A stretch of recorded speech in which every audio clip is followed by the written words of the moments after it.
Hello everyone, मेरा नाम है निशा एंड आज हम पढ़ने वाले हैं unit 3 dimensions of entrepreneurship. Unit 1 and 2 हम पहले से ही पढ़ चुके हैं एंड मैंने अपलोड कर दिए। ऊपर एक आई बटन दिख रहा होगा, आप उस पे जाके देख सकते हो। तो चलो शुरू करते हैं इस चैप्टर को। इंट्रोडक्शन में है कि मतलब बहुत छोटा सा इंट्रोडक्शन है। इसमें 1 एंड 2 में हमने देख लिया है कि एंटरप्रेन्योरशिप की theories, model, concept and importance वगैरह। अब इसमें हम इसके डायमेंशंस देखेंगे। ओके, सो फर्स्ट क्या है हमारा रूरल एंटरप्रेन्योरशिप। तो व्हाट इज रूरल एंटरप्रेन्योरशिप? सबसे पहले समझते हैं रूरल एंटरप्रेन्योरशिप क्या होता है। रूरल एंटरप्रेन्योरशिप का सिंपल मतलब है गांव या रूरल एरिया में बिजनेस या एंटरप्राइज स्टार्ट करना। इसमें एंटरप्रेन्योर गांव के प्रॉब्लम को समझता है, उसका सॉल्यूशन बिजनेस के थ्रू निकालता है और लोकल लोगों को एम्प्लॉयमेंट देता है। सिंपल वर्ड्स में कहें, गांव में उभर कर आने वाले बिजनेस को रूरल एंटरप्रेन्योरशिप कहते हैं। ओके, अब है रूरल एंटरप्रेन्योरशिप कौन होता है। रूरल एंटरप्रेन्योरशिप वो व्यक्ति होता है जो गांव में ही रहता है। ओके, लोकल रिसोर्सेज का यूज करता है जैसे लैंड, लेबर, रॉ मटेरियल, खुद रिस्क लेता है और गुड्स या सर्विस प्रोड्यूस करता है। ओके, ये एंटरप्रेन्योर बिजनेस, इंडस्ट्री, एग्रीकल्चर जैसे कई फील्ड्स में काम कर सकता है। सो रूरल एंटरप्रेन्योरशिप की नीड इंडिया में क्यों है? स्टूडेंट्स, आप लोग जानते हो कि इंडिया की लगभग 70% पॉपुलेशन विलेजेस में रहती है। ज्यादातर लोग एग्रीकल्चर और अलाइंड एक्टिविटी पे डिपेंड करते हैं।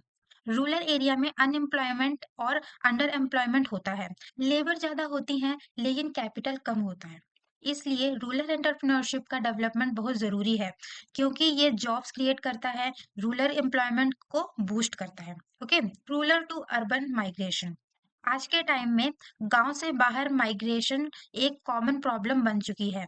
लोग माइग्रेट करते हैं क्योंकि लाइवलीहुड का इशू है, अनएम्प्लॉयमेंट होता है, शहर में ज्यादा अपॉर्चुनिटीज लगती हैं। अगर गांव में ही बिजनेस अपॉर्चुनिटी हो, एम्प्लॉयमेंट हो, तो माइग्रेट कम हो जाता है, लोग अपनी फैमिली के साथ रह सकते हैं। So activities of rural entrepreneurs. So rural entrepreneurs local natural resources का यूज करते हैं, प्रोडक्ट बनाते हैं जैसे processed food, handicrafts, clay products. Okay, services provide करना जैसे tourist service, labour service for big companies. Okay, ये सारे काम गांव के अंदर ही वैल्यू क्रिएट करते हैं। Now benefits of rural entrepreneurship. Rural entrepreneurship के कई फायदे हैं। रॉ मटेरियल और लेबर का बेस्ट यूटिलाइजेशन होता है, रिसोर्सेज का तेज कम होता है, ट्रांसपोर्टेशन कॉस्ट कम होता है, प्रोडक्ट सस्ते और कॉम्पिटिटिव बनते हैं, रूरल लोगों का सोशल इकोनॉमिक स्टेटस इंप्रूव होता है। Now challenges in rural entrepreneurship. फायदों के साथ साथ कुछ चैलेंजेस भी हैं। फाइनेंस एंड लोन मिलना मुश्किल होता है, इन्वेस्टर्स का कॉन्फिडेंस कम होता है, स्किल मैन पावर को रिटेन करना डिफिकल्ट होता है, सपोर्टिव इकोसिस्टम की कमी होती है। Okay, government support for rural entrepreneurship. Government rural entrepreneurship को सपोर्ट करने के लिए कई स्कीम्स लॉन्च करती है, एनजीओज एंड एसएचजी के साथ काम करती है। For example handicraft clusters, SHG based enterprise, ASPIRE scheme by MSME. Okay, अब है इम्पोर्टेंस ऑफ रूरल एंटरप्रेन्योरशिप। अब देखते हैं रूरल एंटरप्रेन्योरशिप की इम्पोर्टेंस। एम्प्लॉयमेंट जनरेशन, गांव में जॉब्स क्रिएट होती हैं। Earning foreign exchange, India handicraft foreign market में पॉपुलर है। Development of rural youth, youth job seeker से जॉब क्रिएटर बनता है। Improvement in standard of living, income बढ़ने से लाइफ बेटर होती है। बैलेंस्ड रीजनल ग्रोथ, विलेज और सिटीज दोनों का डेवलपमेंट होता है। ओके, अब हम देखते हैं वुमेन एंटरप्रेन्योरशिप। सो स्टूडेंट, अगर हम इंडिया की बात करें तो इंडिया में लगभग 48% पॉपुलेशन वुमेन की है, लेकिन अगर हम वुमेन एंटरप्रेन्योर्स का परसेंटेज देखें तो वो बहुत कम है। इसलिए वुमेन एंटरप्रेन्योरशिप डेवलपमेंट पर डिस्कशन बहुत जरूरी होता है। ओके, वुमेन को बिजनेस स्टार्ट करने में ज्यादा चैलेंजेस फेस करने पड़ते हैं। सोशल कल्चर इशू होते हैं, फैमिली रिस्पॉन्सिबिलिटीज होती हैं, मॉडलिटी रेस्ट्रिक्शंस होती हैं। ओके, फिर भी इंडियन वुमेन ने प्रूव किया है कि वो चैलेंजेस हैंडल कर सकती हैं और सक्सेसफुल एंटरप्राइजेस चला सकती हैं। तो वुमेन एंटरप्रेन्योरशिप होता क्या है, आप समझते हैं ये क्या होता है? वुमेन एंटरप्रेन्योरशिप का मतलब होता है वो वुमेन या वुमेन का ग्रुप जो बिजनेस स्टार्ट करे, ऑर्गेनाइज करे और रन करे। वुमेन एंटरप्रेन्योरशिप एक प्रोसेस है जिसमें बिजनेस क्रिएट किया जाता है, रिस्क लिया जाता है, रिसोर्सेज ऑर्गेनाइज किए जाते हैं, प्लानिंग और मैनेजमेंट वुमेन खुद करती हैं। अब हम देखते हैं गवर्नमेंट डेफिनेशन। गवर्नमेंट के अकॉर्डिंग वुमेन एंटरप्राइज वो होता है जो वुमेन के ओनरशिप और कंट्रोल में हो, जिसमें मिनिमम 51% कैपिटल वुमेन का हो और मिनिमम 51 एम्प्लॉयमेंट वुमेन को मिले। अब हम देखते हैं role of a women entrepreneur. Okay, एक वुमेन एंटरप्रेन्योर को बिजनेस आइडिया लाना होता है, प्लानिंग करनी होती है, फंड अरेंज करने होते हैं, ऑर्गेनाइज सेटअप करना होता है, मार्केटिंग और सेलिंग करनी होती है, गवर्नमेंट और रेगुलेटरी बॉडीज से कोऑर्डिनेट करना होता है। सिंपल वर्ड्स में बोले तो बिजनेस शुरू करने से लेकर सक्सेसफुल चलाने तक का पूरा काम वुमेन करती हैं। ठीक है, अब हम देख लेते हैं factors influencing women entrepreneurship. Last कुछ डिकेड्स में इंडिया में वुमेन एंटरप्रेन्योरशिप ग्रो हुई है। इसके पीछे कई रीजन हैं। फर्स्ट है पर्सनल फैक्टर, जैसे कमिटमेंट, स्किल और competence, new ideas, market knowledge, resources तक एक्सेस। तो सेकंड है हमारा एक्सटर्नल फैक्टर, जैसे government policies, business development organise, NGOs और private sector support, economic environment, inflation, interest rate, market trend, socio culture environment. क्योंकि ये सारी चीजें हैं। फैमिली एंड सोसाइटी का रोल अब क्या होता है हम देख लेते हैं। बहुत केस में फैमिली बिजनेस वुमेन एंटरप्रेन्योरशिप को प्रमोट करता है। रिलेटिव्स और फ्रेंड्स की सक्सेस स्टोरीज इंस्पायर करती हैं। Women manufacturing sector, service sector दोनों में एंटरप्रेन्योरशिप चूज करती है। देखते हैं government support for women entrepreneurs. Government और एनजीओज वुमेन को सपोर्ट करते हैं सेल्फ एम्प्लॉयमेंट के लिए, बिजनेस वेंचर्स के लिए। गवर्नमेंट प्रोवाइड करती है mentorship, training, hand holding support, easy finance through bank subsidies और grant. Women entrepreneurship form WEFP एक गवर्नमेंट सपोर्ट स्कीम है, मोटिवेशन, ट्रेनिंग और इंक्यूबेशन सपोर्ट देती है, न्यू आइडियाज और स्टार्टअप दोनों को सपोर्ट करती है। हम देखते हैं recent trends in women entrepreneurship. आज के टाइम में अवेयरनेस बढ़ रही है, एजुकेशन और लिटरेसी इम्प्रूव हो रही है, वुमेन इकोनॉमिकली इंडिपेंडेंट बनना चाहती हैं। वुमेन एंटरप्रेन्योरशिप के reason self confidence, self respect, family support, government and NGO support. आज वुमेन क्लिनिक स्टार्ट कर रही हैं, कोचिंग सेंटर खोल रही हैं, ब्यूटी पार्लर, फूड बिजनेस चला रही हैं, कॉटेज इंडस्ट्री सेटअप कर रही हैं। सो यहाँ पे कुछ एग्जांपल्स हैं। लिज्जत पापड़ 1959 में 7 वुमेन्स ने मुंबई में स्टार्ट किया, कुकिंग स्किल का यूज करके लाइवलीहुड बनाया, कुकिंग स्किल का यूज करके लाइवलीहुड बनाया। आज थाउजेंड्स वुमेन को employment, international brand, quality and trust को प्रायोरिटी दी। Kiran Mazumdar founder of Biocon small seeds capital से स्टार्ट किया, आज के ग्लोबल बायो EY जैसे अवार्ड से ऑनर है। अदर फेमस वुमेन्स जैसे Radhika Ghai Agarwal, ShopClues, Vandana Luthra, VLCC, Vani Kola, Kalaari Capital, Ritu कुमारी fashion designer, Suchi Mukherjee LimeRoad, Aditi Gupta Menstrupedia. Okay, तो अब हम देखते हैं सोशल एंटरप्रेन्योरशिप। इसको थोड़ा बड़ा कर लेते हैं। हम्म तो देखो, सोशल एंटरप्रेन्योरशिप का सिंपल मतलब है बिजनेस के थ्रू सोशल प्रॉब्लम्स का सॉल्यूशन निकालना। सोशल एंटरप्रेन्योर्स जैसे सोसाइटी और इकोनॉमिक में पॉजिटिव चेंज लाते हैं, लोगों की उनमें नीड्स जो पूरी नहीं हो रही हैं उसे एड्रेस करते हैं, वैल्यू और सोशल वेल्थ क्रिएट करते हैं। यहाँ मैं गोल होता है, यहाँ मेन गोल होता है। ओके, सोसाइटी का फायदा लॉन्ग टर्म में होता है। Definition of social entrepreneurship. ठीक है, तो इसको देख लेते हैं। सोशल एंटरप्रेन्योरशिप वो एक्टिविटी है जिसमें सोशल प्रॉब्लम्स का पहले आइडेंटिफाई किया जाता है, उनके लिए इनोवेटिव सॉल्यूशन निकाले जाते हैं, न्यू वेंचर्स स्टार्ट किए जाते हैं या एग्जिस्टिंग ऑर्गेनाइजेशन को नए तरीके से मैनेज किया जाता है। यहाँ सोशल कंसर्न फर्स्ट प्रायोरिटी होती है, profit second. Okay, social enterprise का फोकस। सोशल एंटरप्राइज का फोकस सोशल प्रॉब्लम को प्रायोरिटी देते हैं, साथ ही ऑर्गेनाइजेशन को फाइनेंशियली सस्टेनेबल भी बनाते हैं। इसका मतलब है खुद के पैरों पे खड़े हो रहना, बार बार डोनेशंस पे डिपेंड ना देना। बार बार डोनेशन पर डिपेंड ना रहना। अब देखते हैं फीचर्स ऑफ सोशल एंटरप्रेन्योर्स। अब समझते हैं सोशल एंटरप्रेन्योर्स में मेन कैरेक्टरिस्टिक्स क्या होते हैं। सोशल एंटरप्रेन्योर्स चेंज एजेंट्स होते हैं, सोसाइटी में पॉजिटिव चेंज लाते हैं। ये लोग सोशल वैल्यू प्राइवेट वैल्यू दोनों क्रिएट करते हैं। ये नए अपॉर्चुनिटीज ढूंढते हैं जिससे सोसाइटी का बेनिफिट हो, एनवायरनमेंट का भी ख्याल रखा जा सके। ये इनोवेशन का यूज करते हैं, पुराने अनसॉल्व प्रॉब्लम्स के नए सॉल्यूशन निकालते हैं। ये अपने बिजनेस मॉडल्स, ऑर्गेनाइजेशनल स्ट्रक्चर को सोशल चैलेंजेस के अकॉर्डिंग एडजस्ट करते हैं। ये लोग हमेशा न्यू आइडियाज, न्यू इंसाइट्स के लिए ओपन रहते हैं। इसमें हाई अकाउंटेबिलिटी होती है। ये अपने बेनिफिट के लिए रिस्पॉन्सिबल फील करते हैं। इनके टारगेट बेनिफिशियरीज होती हैं गरीब लोग, discriminated community, orphans, old age people, economically weak लोग, physical challenged people.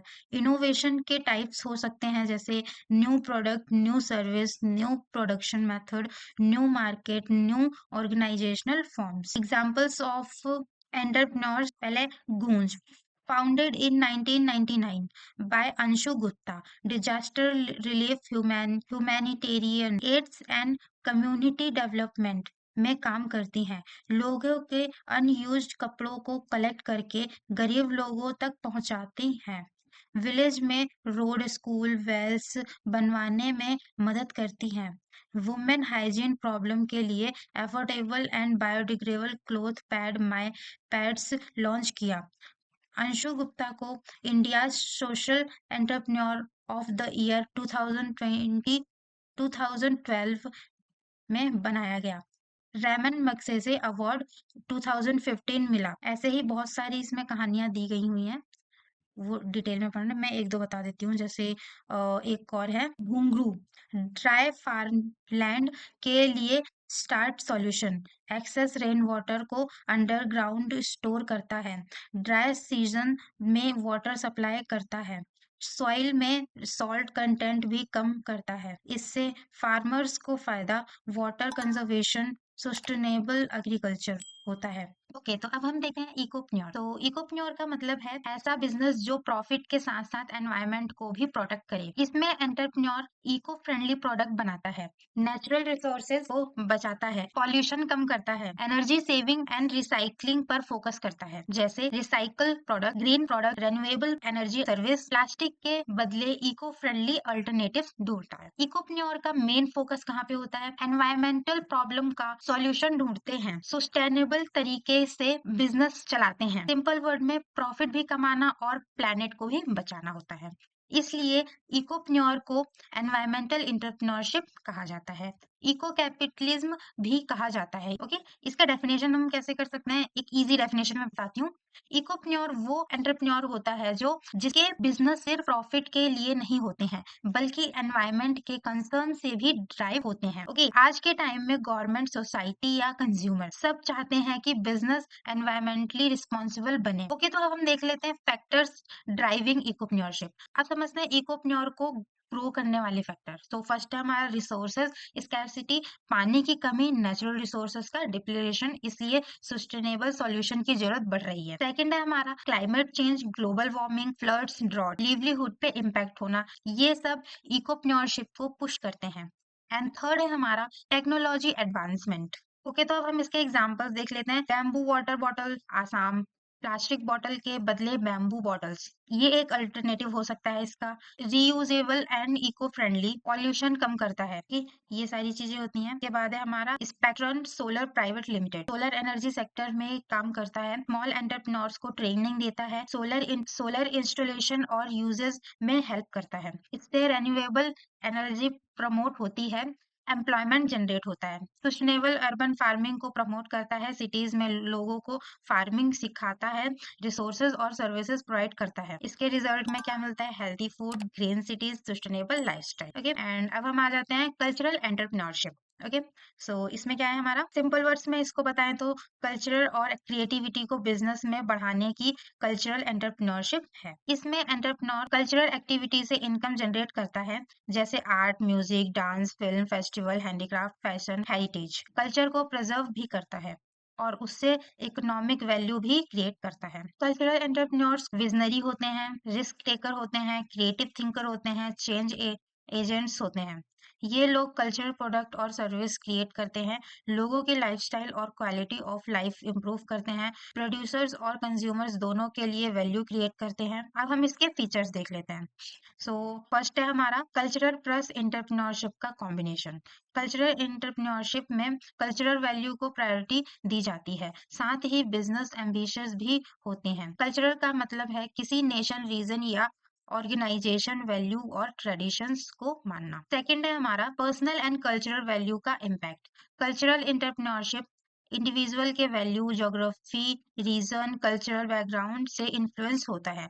For example local art को प्रमोट करना, रीजनल फेस्टिवल ऑर्गेनाइज करना। थर्ड है हमारा रिवेन्यू, कल्चरल एक्टिविटी से आता है, इनकम जनरेट होती है। एंटरटेनमेंट इवेंट होते हैं इसमें, cultural shows, exhibitions, festivals, performance. ये इनकम डायरेक्ट भी हो सकती हैं एंड इनडायरेक्ट भी हो सकती हैं।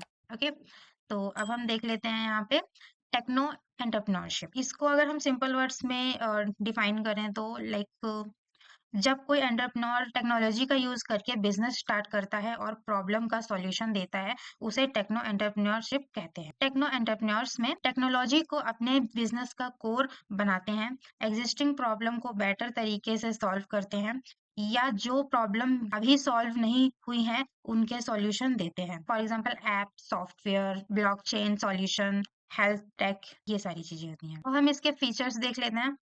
फर्स्ट है हमारा collaboration and partnership. Technology business में एक पर्सन सब कुछ नहीं कर सकता, इसलिए पार्टनरशिप, टेक्नोलॉजी कोलैबोरेशंस बहुत इंपॉर्टेंट होती हैं, क्योंकि कई टेक्नोलॉजी एक दूसरे पे डिपेंड करती हैं। मार्केट कंपटीशन बहुत हाई होता है। सेकंड हमारा आइडिया से मार्केट तक का सफर। टेक्नो एंटरप्रेन्योर्स पहले आइडिया जनरेट करते हैं, फिर प्लान बनाते हैं, स्टेप बाय स्टेप एग्जीक्यूट करते हैं, स्टेजेस होती हैं, incubation, proof of concept, product development, market launch. उन्हें ये प्रूव करना होता है कि प्रोडक्ट यूजफुल है, मार्केट में बिक सकता है, ताकि इन्वेस्टर्स, पार्टनर्स, कस्टमर्स का ट्रस्ट मिले। थर्ड है हमारा टेक्नो स्टैंडर्डाइज। नई टेक्नोलॉजी में design process, product standard time के साथ फाइनल होते हैं। इसमें टेस्टिंग होती है रहती हैं, रेगुलेटर्स भी इन्वॉल्व होते हैं, जब तक फाइनल स्टैंडर्ड डिसाइड ना हो जाए। फोर्थ है हमारा R&D, are intellectual property. R&D और इंटेलेक्चुअल प्रॉपर्टी टेक्नो एंटरप्रेन्योर में रिसर्च एंड डेवलपमेंट बहुत इंपॉर्टेंट होता है, इसलिए पैटेंट्स, इंटेलेक्चुअल प्रॉपर्टी राइट्स बहुत जरूरी होते हैं। पैटेंट इनोवेशन को कॉपी होने से बचाता है, इंटरप्रेन्योर को वैल्यू का इंश्योरेंस देता है, लेकिन पेटेंट प्रोसेस कॉम्प्लेक्स होता है और टाइम भी ज्यादा लगता है। अब हम देख लेते हैं रिटेंशन ऑफ की टेक्नोलॉजी एक्सपर्ट। टेक्नोलॉजी बिजनेस में एक्सपर्ट ही सबसे इम्पोर्टेंट एसेट होते हैं। प्रॉब्लम कॉम्पिटिटर्स इन एक्सपर्ट्स को अट्रैक्ट कर सकते हैं, इससे बिजनेस वल्नरेबल हो जाता है, इसलिए स्किल्ड एक्सपर्ट को रिटेन करना एक बड़ा चैलेंज होता है। सिक्स्थ है हमारा मार्केट अनसर्निटी। टेक्नो एंटरप्रेन्योर को टेक्नोलॉजी और मार्केट दोनों के साथ साथ समझना होता है।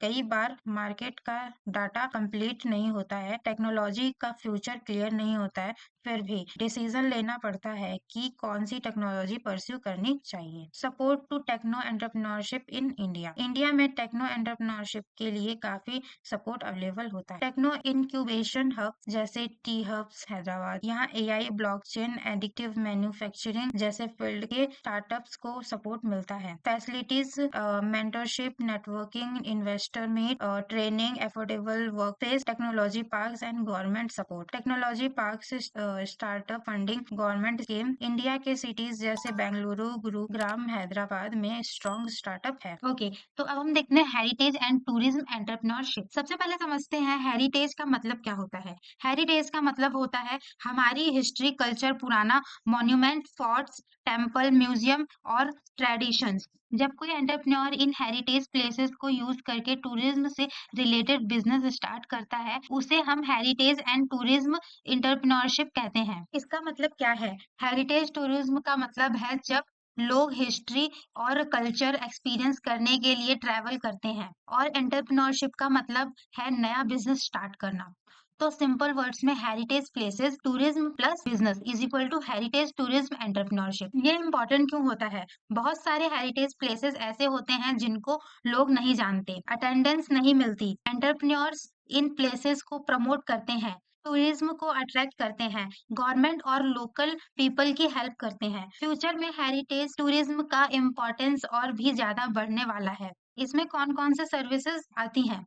एंटरप्रेन्योर्स ऐसे ट्रैवल एक्सपीरियंसेस डिजाइन करते हैं जो टूरिज्म को पसंद आए। आर्कोलॉजिकल साइट्स के टूर, हिस्टोरिकल फोर्ट्स और मॉन्यूमेंट, आर्किटेक्चर और आर्ट टूर्स, रिलीजियस प्लेसेस और Pilgrim museum, military history tours, music festivals और कल्चर इवेंट्स। डेवलपमेंट कैसे होते हैं? जब किसी हेरिटेज प्लेसेस पर टूरिज्म आने लगते हैं, होटल्स ओपन होते हैं, ट्रांसपोर्ट सर्विस बढ़ती है, रेस्टोरेंट और शॉप स्टार्ट होती हैं, health care and infrastructure improve होता है। इससे लोकल लोगों को जॉब्स मिलती हैं और इनकम बढ़ती है। इसलिए हेरिटेज टूरिज्म को मल्टीप्लायर इफेक्ट कहते हैं।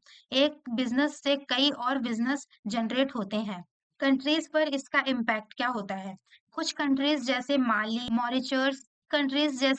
स्विट्जरलैंड टूरिज्म पर काफी डिपेंड करती हैं। टूरिस्ट होटल में स्टे करते हैं, फूड और शॉपिंग पर पैसा खर्च करते हैं, ट्रैवल सर्विसेज यूज करते हैं। इससे नेशनल इनकम बढ़ती है, ओवरऑल डेवलपमेंट होता है। इनोवेशन का role entrepreneur different tour package बना सकते हैं, history plus culture plus technology को कंबाइन कर सकते हैं, टूरिस्ट के लिए एक्सपीरियंस यूनिक बना सकते हैं। कस्टमर जर्नी के हर स्टेज पर कनेक्ट करना जरूरी होता है। प्लेस रिसर्च करना, डेस्टिनेशन सेलेक्ट करना, ट्रैवल और स्टे, सेफ्टी और रिविजिट एक्सपीरियंस, टेक्नोलॉजी और डिजिटल मार्केट का रोल। आजकल लोग ट्रिप प्लान करते वक्त Google, social media, review, blogs और वीडियोस चेक करते हैं। इसलिए एंटरप्रेन्योर को यूज करना चाहिए। Website, social media marketing, online review, virtual tour. Technology tourist को पहले ही एक्सपीरियंस दिखाती है, जिससे ट्रस्ट बिल्ड होता है। इंफ्रास्ट्रक्चर का इम्पोर्टेंस हेरिटेज टूरिज्म के लिए roads, transport, safety, basis facilities बहुत इंपॉर्टेंट होती हैं। ओके, तो अब हम देखते हैं इंटरनेशनल एंटरप्रेन्योरशिप। इंटरनेशनल एंटरप्रेन्योरशिप का मतलब होता है जब कोई एंटरप्रेन्योर अपना बिजनेस सिर्फ अपने देश तक लिमिटेड ना रखे, बल्कि दूसरे कंट्रीज में भी अपने प्रोडक्ट्स या सर्विसेज बेचे। फॉर एग्जाम्पल, इंडिया का कोई बिजनेस अपने प्रोडक्ट यूएसए, यूरोप या अफ्रीका में सेल करे, या कोई आईटी कंपनी फॉरेन क्लाइंट्स के लिए काम करे। बिजनेस कैसे इंटरनेशनल बनता है? बिजनेस कैसे इंटरनेशनल बनता है? दो तरीके हैं। कुछ कंपनी शुरू से ही इंटरनेशनल होती हैं। दूसरा है, ज्यादा कंपनीज पहले लोकल मार्केट में स्ट्रांग बनती हैं, फिर धीरे धीरे फॉरेन कंट्री में एक्सपैंड होती हैं। इंटरनेशनल बिजनेस में रिस्क ज्यादा क्यों होता है? इंटरनेशनल बिजनेस में रिस्क भी ज्यादा होता है, जैसे करेंसी प्रॉब्लम, डॉलर रुपए का difference, political issue, government rules change हो सकते हैं, डिफरेंट लॉज एंड रेगुलेशन। कभी कभी लोकल पार्टनर्स रखना कंपलसरी होता है। कॉस्ट ज्यादा कॉस्ट ज्यादा होती है, टेंडर, बिडिंग, ट्रैवलिंग, सिक्योरिटी, इन सब की कॉस्ट लग। कुछ कंट्रीज में सिक्योरिटी इशू भी होता है, जैसे कुछ अफ्रीकन नेशन में। एग्रीमेंट्स और रूल्स समझना जरूरी है। इंटरनेशनल एंटरप्रेन्योर को ये सब समझना होता है। फर्स्ट है general agreement, second bilateral agreement, दो कंट्रीज के बीच में जो एग्रीमेंट होता है, एंड थर्ड है रीजनल एग्रीमेंट। क्योंकि इंटरनेशनल ट्रेड ज्यादा रेगुलेटेड होता है और रूल्स तोड़ने पर हैवी पेनल्टी लग सकती है। सक्सेसफुल इंटरनेशनल एंटरप्रेन्योर कैसे बनते हैं? एक इंटरनेशनल एंटरप्रेन्योर को हाई कमिटेड चाहिए हाई हाई कमिटमेंट चाहिए, रिस्क लेने की हिम्मत, strong planning and network, smart strategy, क्योंकि फे क्योंकि फेलियर का कॉस्ट ज्यादा होता है। डिजिटल और ई कॉमर्स का रोल। आज के टाइम में e commerce, online platform, digital channel, इन सबसे इंटरनेशनल बिजनेस इजी हो गया है। अगर एंटरप्रेन्योर अपने कस्टमर को समझता हो, रिलायबल ऑनलाइन चैनल यूज करता हो, बेटर प्रोडक्ट या सर्विस देता हो। लोकल पार्टनरशिप का इम्पोर्टेंस, बहुत सारे इंडियंस एंटरप्रेन्योर यूरोप और वेस्टर्न कंट्रीज में लोकल पार्टनर्स के साथ काम करते हैं। लोकल पार्टनरशिप का इम्पोर्टेंस, बहुत सारे इंडियंस एंटरप्रेन्योर यूरोप और वेस्टर्न कंट्रीज में लोकल पार्टनर्स के साथ काम करते हैं। IT companies foreign market access करने के लिए पार्टनरशिप्स करती हैं। इंडिया इंडिया गवर्नमेंट का सपोर्ट, इंडिया में इंटरनेशनल एंटरप्रेन्योरशिप के लिए market promotion schemes, credit and financing, insure facilities, export promotion councils जैसे EPCF export promotion counselling for handicraft, ECGC export credit guarantee corporation, ये सब एंटरप्रेन्योर को एक्सपोर्ट और international business में हेल्प करते हैं। ओके, तो ये यहीं पे खत्म होता है।